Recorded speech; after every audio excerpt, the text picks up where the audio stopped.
All right, well, Brad, you can get it started whenever you want. I am ready whenever. Okay, so Brad Huff with Amp Human. We have Dr. Kelsey Erickson here. We're very lucky to have her here today to bring kind of an understanding of what USA Cycling is doing as a whole, to be there for their athletes, especially right now under COVID, under this current situations, but not specifically on that, just on the mental side of the athlete and helping support them, helping them to be the best that they can, both off the bike, on the bike, emotionally, and all avenues of life, which highlight performance and better happiness. So I really think that your career is amazing on what led you to get to the position that you are at USA Cycling. If you would please kind of share a little bit about yourself with everyone. Brad, thank you for the introduction. So yeah, I've been in this role for a year and a week, which feels like it's gone by super fast and super slow. No, really fast.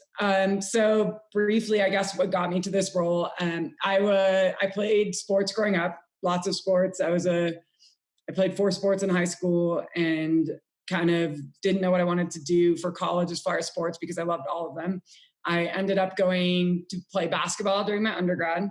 After I graduated, I heard about sports psychology, and I honestly didn't know what that was before while I was an athlete when it would have been useful. So I decided that I wanted to do further education in sports psychology. So I did my master's thesis looking at doping in amateur athletes. And then kind of through a series of events, I was encouraged to do a PhD looking further into the issue of doping in sports. And I ended up getting funding from the International Olympic Committee to design, deliver, and evaluate a anti-doping education program for student athletes. And so I spent the next 2 years doing that and delivering the program to student athletes in the US, Canada, and the UK. And then I was looking at whistleblowing on doping when the Russian whistleblowers came forward. And so I was kind of in the right place at the right time, accidentally. And so then when the gymnastics stuff happened, I was looking at whistleblowing in sport. And it was really similar, and there were a lot of overlaps, and there was a lot of oversight by sport organizations, I felt, towards how difficult the situation was and how much courage it took for these athletes to come forward and talk about things that were either happening to them or that they saw happening to others. And I reread the article that USA Today did on the SafeSport program, which did highlight a lot of what you just told us. And if anybody has a chance, they should go read it because it just gives a quick blurb on what Kelsey has done in a short amount of time for USA Cycling and SafeSport, and the importance of going back to what you initially said, like the emotional side of it, and realizing like that's really the trigger that causes an athlete to make these decisions, positive and negative. They don't know it's going to be a negative later on down the road, but your awareness of that just from your own life experiences, which helps so many athletes, is commendable. And that's what I see, and a lot of others in USA Cycling see, of you making a difference that opens up the doors to it's okay to, talk about these things, to be open, to bring it to awareness or say, hey, I need help. It's, especially right now is a big one. I do think it's cool having just being okay to talk about some of these things, like you started in our own words on USA Cycling's webpage. And it's just, for years and years, going back to college, like you're talking about, my roommate had an eating disorder, but I didn't know it. And once I knew, when her mother came and stayed, and it's like, oh, there's really something going on here. And I just thought that she was very driven and, very focused on school. And she spent a lot of time at her desk. And then, she'd have these eating issues, which I was aware, but I didn't know what to do or how to handle that. So, just because it's not just the athlete that has to learn about these things, it's everybody. And having in our own words, you can be anonymous and you can write in. And for cycling, you crash, or in soccer, we would, knock each other out basically. And the coach would be like, you're fine, get back out there. You have a headache? Oh, that's great. That's what now it's just like, no, that's not really looking after the athlete the proper way. And so that's been really nice to see and come to fruition, and to be a part of that, to help some of the younger athletes, see these things, and, say it's okay. And look, you can write in and you can talk about these things. which is a great segue because that's what I wanted to talk about. And so if those that don't understand, I'd ask you to kind of explain in your own words. Sorry. But when they go to USA Cycling and they go to USA Cycling at the top of the page, she had to walk me through this. I did. Top of the page, SafeSport, you click on it and you go to In Your Own Words. When you click on In Your Own Words, this paragraph pops up and it's directly from PhD Kelsey. That's given this, it's not really, it opens the door for the conversation for these athletes. And there's a line in there that you wrote that, and as an athlete, it's hard to understand it, where you say that we should be quick for vulnerability and short, or quick for vulnerability, and what was it for? Short, slow to judge and slow to judge. And for me, myself as an athlete, it's quick to judge and slow for vulnerability, because as an athlete, unless you're performing and unless you're pushing, you're not developing. And we're from the mentality of, if you're not forcing it, then things won't happen. And so would you just kind of help everyone understand why In Your Own Words has literally opened up that door for the community of USA Cycling to understand that USA Cycling is here for more than just races? Yeah, absolutely. Yeah. So In Our Own Words is probably like the thing I don't know. It's one of the things that I'm most excited about, and the thing that's made me so proud about our community. But yeah, the idea behind In Our Own Words is basically to provide a space where we can talk about the things that nobody's talking about, the things that we know are happening, that we probably feel we're the only one that's ever experienced.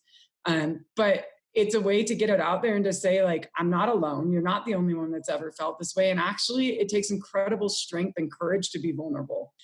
I think we need to be reminded of, like, we need to take a step back and be there for one another. And the idea is that we create this community where we can come alongside one another and cry together and celebrate together and champion one another, and just recognize that we're all human. And you know, what scares me might not scare you, and what makes you sad might not make me sad. But this is a great spot to like move to some questions that we have in here. Let's just go to the top. So one of the questions is, if an athlete is questioning where they're at, how can they start the process of getting help? Which is the hardest thing, because even though the program for former national team athletes was initiated and I posted about it, I'm still hesitant to like fully reach out because I don't know where to start, you know? And so where would someone else feel that they can take that first step in getting help for themselves? I would say, if you're in the cycling community, start by emailing me. Honestly, if you're not in the cycling community, start by emailing me. I'm happy to try and help. I won't have connections with everyone, but email me for USA Cycling, Erickson@usacycling.org. If I can't get you connected through the wellbeing program, we'll find other ways. As a very basic starting point, go on our website to the wellbeing resources, and you can find all the available, like publicly available mental health related resources, not all of them, but a lot of really great resources there. But if you're ever not sure or have questions, definitely you can email me, and I can at least signpost you in the right direction. And then we'll go to the doping question. So it's a psychology question about behind cheating at this level. So is amateur doping a widespread issue? I mean, we're often competing for like $100, a medal, or a water bottle. What's the psychology behind at amateur level and then into the, let's say, Olympic professional level, and your thoughts going to the emotion? Yeah, that's a great question. I mean, my general response is that there's no sport and no competitive level that's immune to doping. And that's just the truth. And that's because we're human, and humans are always looking for an advantage, and humans always want to improve, and humans are always looking for a shortcut. So although it might just be for a water bottle, that water bottle is somebody's gold medal. Yeah. And so they might be willing to do whatever it takes to get there. But that being said, oftentimes these stories that we hear about doping are not they went out and ordered steroids and they had a contaminated supplement, or they, did this, that, or the other. So I think, yes, doping is relevant in amateur sports. I mean, if you look at some of the more recent research, it says steroid use is starting in the US at 11 and 12 years old. But you've got to think that, we're talking about, like, I think we go up to the Olympic level so quickly, but like when you're in middle school, you want to get on the high school varsity team. When you're in high school, you want to get the college scholarship. When you're in college, you want to go pro. And once you go pro, you want to make the top. So although it seems crazy, it's not, because you're always thinking one step ahead. And so, and now with the cost of colleges and how critical a scholarship is, like the pressure's coming way earlier and way younger. And on top of that, it's way easier to get access to banned substances because you can order them online. So, whereas before you had to seek them out, now you can, with the click of the button, they can be delivered to you in 24 hours. Through all these steps that we've talked about on helping the athlete be better, the individual be better, what's a small part of this that you see like, oh, this is something I didn't think about that I really need to put on the forefront? It's just like another piece of the puzzle that makes individuals be like, it's okay for this. Like I'm going to be okay. I'm going to be able to make it through COVID. I'm going to be able to make it to my goal next year or in the fall. How can you help an athlete or the program expand that and help them see farther down the road instead of today? Yeah, that's a great question. I don't have a perfect answer. But I think what I'm seeing through this is, number one, we have an incredible opportunity and responsibility to provide community.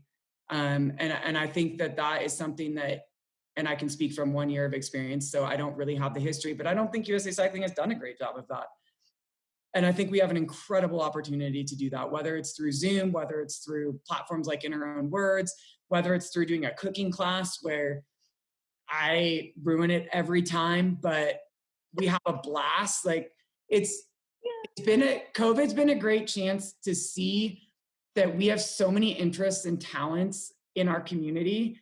And actually, if we just provide the platform, people will offer those up.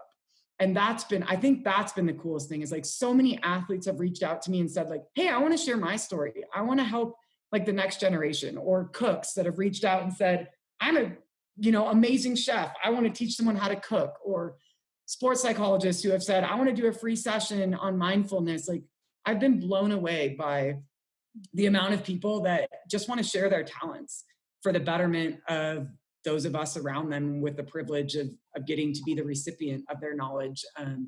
So I think that's something that I want to continue after this, is just, I guess, kind of highlighting and utilizing the incredible people that are not just in USA Cycling's community, but like in our broader network of community, of just saying like, hey, we're in this together, whether it's COVID or hopefully not COVID in the future. But like every day we're doing life together and we're better together, whether it's 10 minutes together or, days together.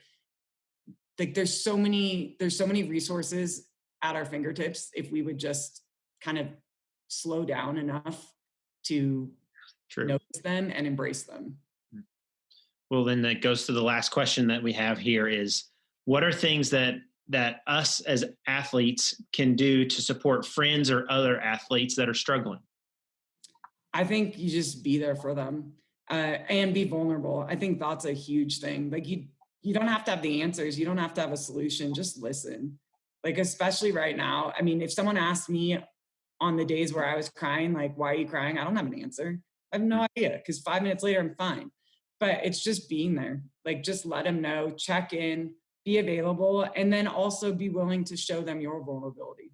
The community aspect is overlooked often, of getting an athlete to their goal or just surviving a day. And I'm really excited that what you've done with USA Cycling to bring the community together. And so we thank you so much, from the retired athlete side to the new athlete side.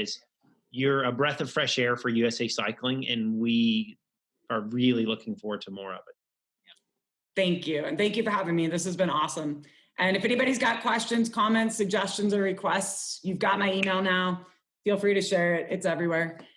So yeah, I'm always available. I'm always here to help. And, we are the community, and it's the past, present, and the future. And we come together as one. And I'm excited to see, where this goes. It's been cool to see what's happening already. Thank you, everybody. Bye. Ciao. Do we just stay here and do I don't know. We do thumbs up. We go eat dinner. Do we have dinner together now? Do we like sit, cook dinner with hand? Oh, we have to end the meeting. Bye, guys. We'll miss you all.